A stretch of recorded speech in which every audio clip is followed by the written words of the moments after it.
ku bëgg dem élection législative na waajal boppam pour dem élection législative parce que assemblée nationale bi dañ koy tas bu yeboo nga dugal loolu sénégalais yi ñuy seetaan bu yeboo ñu xam loolu man li ma lay wax ni xam nga yow yàlla sax daf ñuy dimbali yàlla daf ñuy dimbali saa yu ma waxee benn affaire nga gis ko ci kanam yàlla daf ñuy dimbali.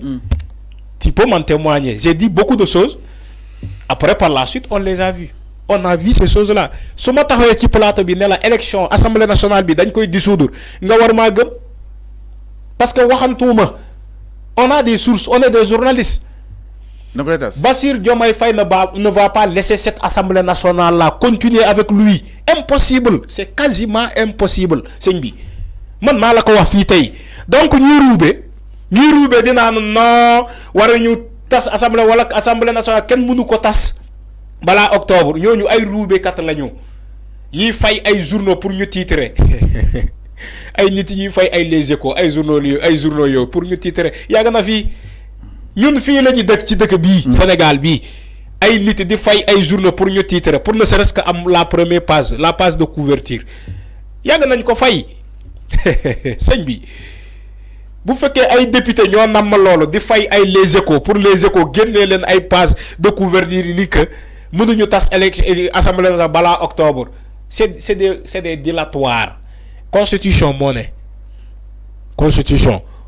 Sëñ Fallou assemblée nationale bu amee 2 ans président de la république boobu mën na ko tas un président de la République nouvellement élu.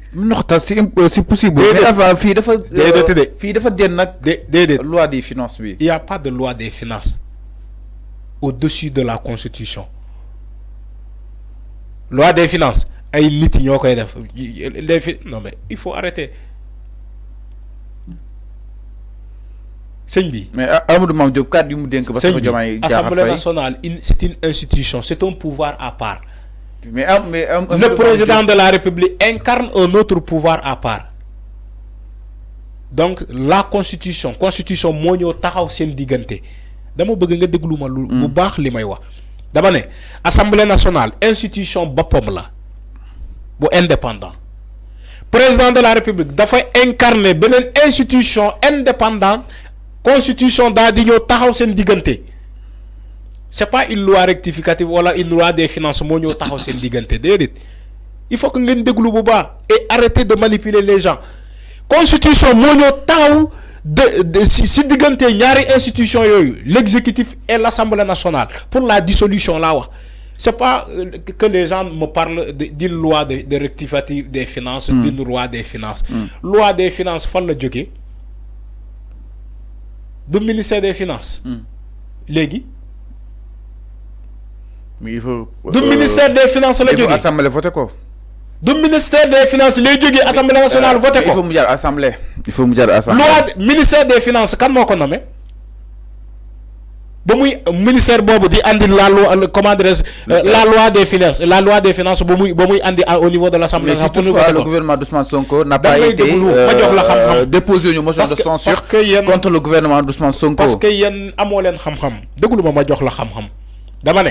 Sëñ Fallou loi des finances ministère des finances lay jógee dem assemblée nationale ñu voté ko te ministère des finances kan moo ko nommé c'est pas le président de la République une autre institution. Non. kan moo ko nommé PM le premier ministre. Non su ma la waxee loolu mooy maanaam. ils sont dans la coordination. Non mais écoutez les ministres là sont proposés par le premier ministre. Sont validés par le président de la République. Non, enfin. Sëñ bi. Si, c'est vrai. D'accord. Heureusement rectifier nga sa bopp. Kon sénégalais atté nañu. Kon heureusement rectifier nga sa bopp.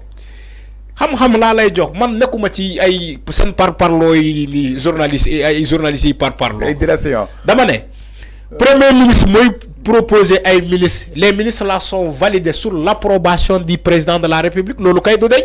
Heureusement tu t'es rectifié nga ñëw fekki ma ci li ma wax moo tax ma ne la loi des finances est émanant du ministère des finances te ministère des finances boobu il a un chef sëñ bi le chef c'est le président de la République même si il est sous la coordination la supervision du premier ministre mais leur patron ñoom ñëpp c'est le président de la République su ko neexulee ci un ministre mën na ko wàcce d'ailleurs c'est pas le premier ministre. Même premier ministre sax mënul limoger un ministre.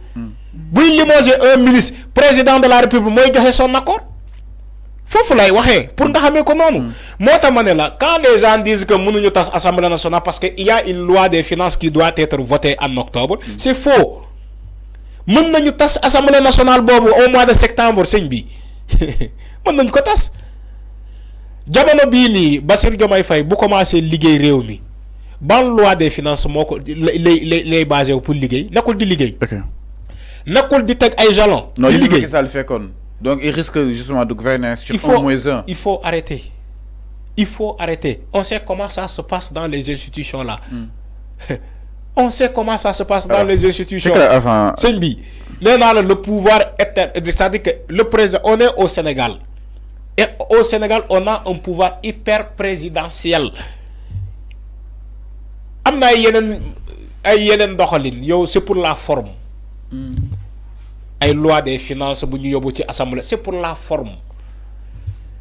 Les institutions sont coordonnées par le président de la République moom mooy doxal. Ok, c'est clair, c'est clair. Merci beaucoup. C'est pour la forme, la loi rectificative là, voilà la loi des finances là. Même les prévisions budgétaires là, les prévisions budgétaires yi yóbbu ci assemblée nationale, c'est la forme. Alors, jaajëf. dañuy ne durant cette fourchette là, on prévoit un budget temps. Mais ci la fonction, ci doxalin bi. C'est tout autre chose sëñ bi bu fekkee xamoo ma xamal la ko. Alors c'est clair avant. Fii lañ dëkk ay pays mel ni Sénégal non mais on sait comment ça se passe. Alors c'est clair donc mi ngi noonu exactement lu daal di ñeel li nga xam ne que moo di dans l'impossibilité justement de dissoudre l'Assemblée nationale en tout cas mu nekk loo xam ni itam tey jii ñu bëri tey jàpp nañ ko ni peut-être mënagul nekk fii ba li nga xam ne que moo di avant décembre mais au-delà de décembre nag mën nañ daal di tas li nga xam ne que moo di boobu li nga xam ne que moo di Assemblée nationale. Alors attends tout d'abord dafa démb parce que dimanche ak démb dafa am ay faits récurrents yi nga xam ne tam day xew képp kuy kaas dem taxaw buntu kër Ousmane Sonko ñu daal di koy roué si ay buntu këram dimanche gisoo ne ñu jógee si douane ak Malika dem fa et tant d'autres rassemblement bi nga xam ne itam ñu ngi koy nemmeeku si domicile bu Ousmane Sonko ban jàngat nga si def. Ouais mais jàngat bu simple la. Parce que ay sénégalais ñoo leen fal sénégalais yooyu lu ñu doon defee Ousmane Sonko ba mu nekkee opposant pour ñoom ba léegi c'est permis. Ouais pour ñoom léegi c'est permis en étant premier ministre c'est permis nga dem taxaw buntu këram di ñaxtu.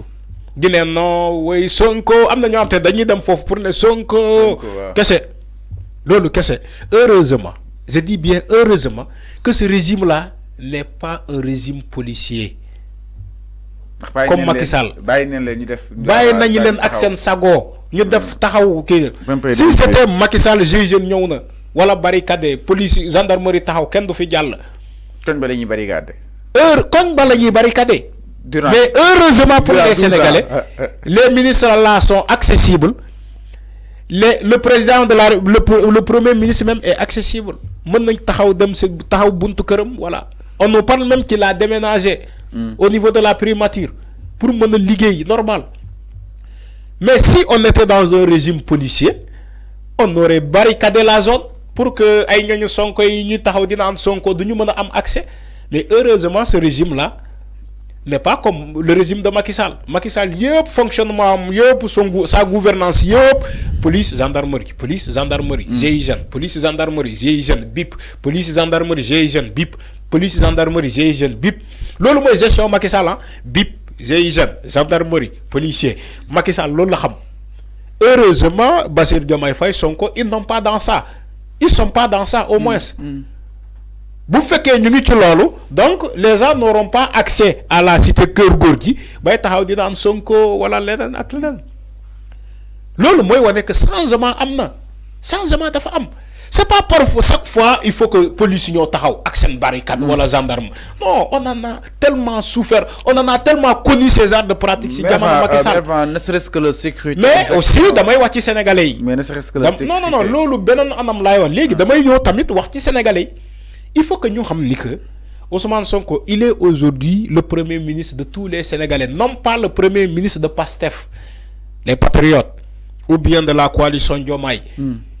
Que yo, tu te permets d'aller pointer celui di wax sax soxla c'est pas comme ça il faut que aussi ñu jàppale ñoom Ousmane Sonko ci leur gestion ci leur gouvernance c'est vrai que je sais que xale yooyu dañoo bëgg Sonko dañoo bëgg Diomaye dañ leen bëgg mais aussi ñoom ñoo leen xam nga boo bëggee nit aussi da nga koy jàppale bëgg nit mooy maanaam nga jàppale ko mu atteindre ses objectifs mu atteindre son but recherche maintenant man mënuma bëgg Sonko wala man mënuma bëgg Diomaye nekk tey président Sonko nekk ministre ñu nar a liggéeyal Sénégal yépp yow chaque jour ma permettre man chaque jour su ma xëyee ma dem buntu kër Ousmane Sonko espérant le voir woy Sonko yaa fi ba kañ xanaa yow amoo liggéey yéen na bëgg ne yéen na newoon toog muy dox bi dafay jeex sëñ Fallou maintenant toog muy dox man j'espère que doo chaque jour nga xëy dem kër cité kër góor gi taxaw ne ko Sonko